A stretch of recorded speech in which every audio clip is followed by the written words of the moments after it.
আসসালামু আলাইকুম। ইনশাআল্লাহ আশা করি সবাই ভালো আছেন। আলহামদুলিল্লাহ আমিও ভালো আছি। যে যেখান থেকে আমার ভিডিওটি দেখছেন সবাইকে অসংখ্য ধন্যবাদ ও সবার প্রতি ভালোবাসা রইল। আজকে আপনাদের জন্য একটা সুখবর আছে। যারা 2023 সালে ডিসেম্বর মাসে নুলস্তার ইতালিতে আবেদন করছিলেন সিজনাল অথবা নন সিজনাল এবং ডোমেস্টিকে তাদের জন্য। আর আজকে কথা বলবো হচ্ছে ভিএফএস গ্লোবালের অ্যাপয়েন্টমেন্ট, যে নতুন অ্যাপয়েন্টমেন্ট দেওয়া বন্ধ সেই বিষয়ে কথা বলবো। আর ভিএফএস গ্লোবালের আপডেট, যেহেতু আজকে শনিবার আপনারা জানেন শুক্র শনি অফ, আর এমনও হতে পারে যে এই সপ্তাহে অথবা আগামী সপ্তাহে ভিএফএস গ্লোবাল বন্ধ থাকতে পারে। তো এই বিষয়েই কথা বলবো, তো অবশ্যই ভিডিওটা পুরোটা দেখার চেষ্টা করবেন আর অবশ্যই শেয়ার করে দেবেন।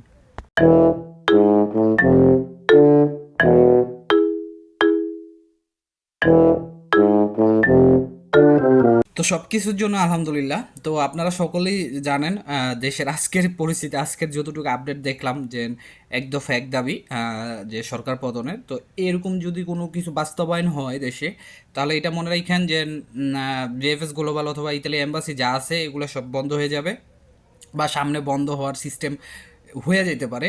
তো এই বিষয়ে আমার কথা না, আমার কথা হচ্ছে যে বিষয়টা আমি আপনাদের বলতে চাই, যেটা একদম নিউজটা একদম অথেন্টিক নিউজ বা একটা তাজা খবর।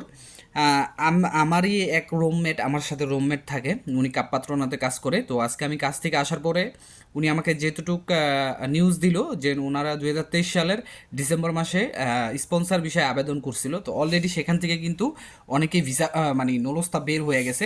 তো উনি দীর্ঘদিন ওনার স্পিড আইডি দিয়ে যেহেতু আবেদন করা, উনি ওইখানে আর চেক করে নাই। তো আজকে ঢুকছে, ঢোকার পরে দেখতে পেলো যে তাদের 3টা নলস্তা উঠছে, মানে স্পন্সর ভিসার আপনার স্পন্সরে আবেদন করা 3টা নলস্তা উঠছে। আর এগুলার জমার আবেদনের টাইম ছিল প্রায় মেবি মানে 9টা 10-এর ভিতরেই। তো আমি আমার গত ভিডিও, আমার লাস্ট একটা ভিডিওতে আমি আপনাদেরকে এমন একটা আপডেট দিয়েছিলাম যে স্পন্সর আরেকটা নলস্ত উঠছে, যে রিগান ভাইয়ের। তো আজকে এইখানে তার 3টা নলস্ত উঠছে, কিন্তু তিনোটা দুর্ভাগ্যবশত তার তিনোটা নলস্তায় আবার পেটপুত্তরা থেকে বাতিল করে দেওয়া হয়েছে। এখন কি কারণে বাতিল করে দেওয়া হয়েছে সেটা তারাও জানে না, ইভেন আমিও জানি না। তো এখন তারা পেটপুত্তরার সাথে যোগাযোগ করবে, যোগাযোগ করলে যদি কোনো কিছু করা যায় বা এই সম্বন্ধে যদি কোনো কিছু জানা যায়, অবশ্যই তিনি আমাকে জানাবে এবং আমাকে জানানোর পরে আমি অবশ্যই আপনাদের মাঝে এই বিষয়টা জানিয়ে দিব। এই গেল একটা আপনাদের মাঝে একটা নিউজ। তো এই থেকে আপনারা ধরতে পারেন যে যারা 2023 সালে আবেদন করছেন, সেটা 27শে মার্চে হোক, সেটা সম্পূরক কোটায় হোক, সেটা ডিসেম্বর মাসে হোক, বা 2024 সালে যারা আবেদন করছেন, যেহেতু এখনও আপনার 2023 সালে ডিসেম্বর মাসের নলস্ত উঠতেছে বা উঠতে এখন আসতেছে, সেহেতু যারা 24 সালে আবেদন করেছে আপনারা আরও দীর্ঘ সময় অপেক্ষা করতে পারেন। তো এটা আমাদের জন্য অনেক বড় সুখবর। আর যে নলস্তাগুলি উঠছিল বা যেগুলি বাতিল করে দেওয়া হয়েছিল এগুলো সব ভ্যানিস সিটির ছিল। তো আমি বলবো আপনারা যারা এখন তৈরি নুলস্তা পান নাই বা এখনও আশা করতেছেন, আমি বলবো আপনারা আশা করতে পারেন। আমি আগেই বলছি ইটালিতে একটা সিস্টেম ছিল আগে, যেরকম 2 বছর পরও অনেকের নলস্তা উঠছে, 3 বছর পরও নলস্তা উঠছে, এটা পূর্বে আমরা দেখছি। বাট এখন এরকম কিন্তু সিস্টেমটা নাই, এখন খুব কম হয়। আর দ্বিতীয় যে প্রসঙ্গ সেটা হচ্ছে ভিএফএস গ্লোবাল থেকে আপনাদেরকে অ্যাপয়েন্টমেন্ট দেওয়া বন্ধ। দেখেন আমার কাছে এরকম কোনো ইনফরমেশন নাই যে ভিএফএস গ্লোবাল থেকে অ্যাপয়েন্টমেন্ট দেওয়া বন্ধ বা অ্যাপয়েন্টমেন্ট দিচ্ছে। তবে আমি এখন তুই আমার কাছে এই আপডেট নাই যে কেউ অ্যাপয়েন্টমেন্ট পাচ্ছে, বা এই আপডেটও নাই ভিএফএস গ্লোবাল থেকে অ্যাপয়েন্টমেন্ট দেওয়া বন্ধ।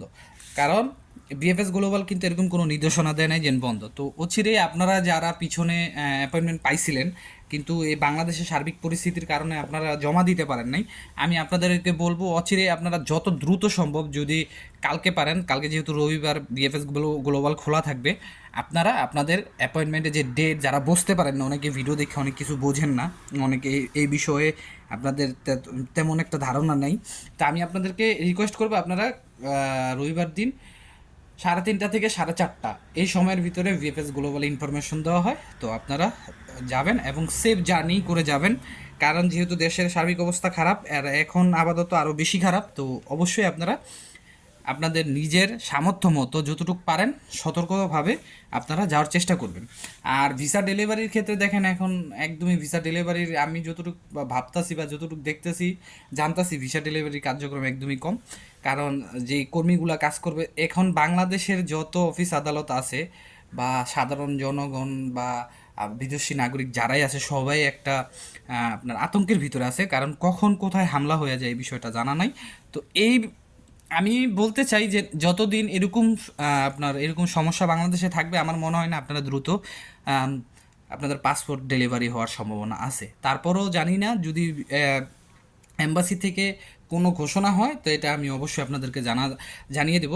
আর যেটা বললাম যে এই যেটা আমি আপনাদেরকে বললাম যে আগামী সপ্তাহে ভিএফএস গ্লোবাল বন্ধ থাকতে পারে, কেননা আজকে যতটুকু দেখলাম দেশের সার্বিক পরিস্থিতি আজকে ভয়াবহ, যে এক দফা এক দাবি সরকার পতনে। তো এরকম যদি কিছু হয়ে থাকে তাহলে দেশে একটা অরাজকতা সৃষ্টি হয়ে যাবে, এটা আপনারা আমার চাইতে ভালো বোঝেন যেহেতু আপনারা দেশে আছেন। তো এই জন্যই বললাম যে ভিএফএস গ্লোবাল বন্ধ হয়ে যেতে পারে কিছুদিনের জন্য, হয়তো সাময়িকভাবে তারা কিছু বন্ধ করতে পারে। বা এই যে যে সরকারের বা এই যে দেশের চলমান পরিস্থিতিতে এই পরিস্থিতির কারণে আপনাদের ভিসা পেতে অনেক সমস্যা হইতে পারে, আল্লাহ জানে যে কী হয়। যারা জমা দিয়েছেন সবার জন্য দোয়া রইল, আর যত তাড়াতাড়ি সম্ভব আল্লাহ তালা জানি আমাদের দেশের একটা ফয়সালা করে দেয়, যেটা করে সেটাই জানি ভালো হয়। তো সবার জন্য দোয়া রইল, সবাই আমার জন্য দোয়া করবেন। আসসালামু আলাইকুম, আল্লাহ হাফেজ।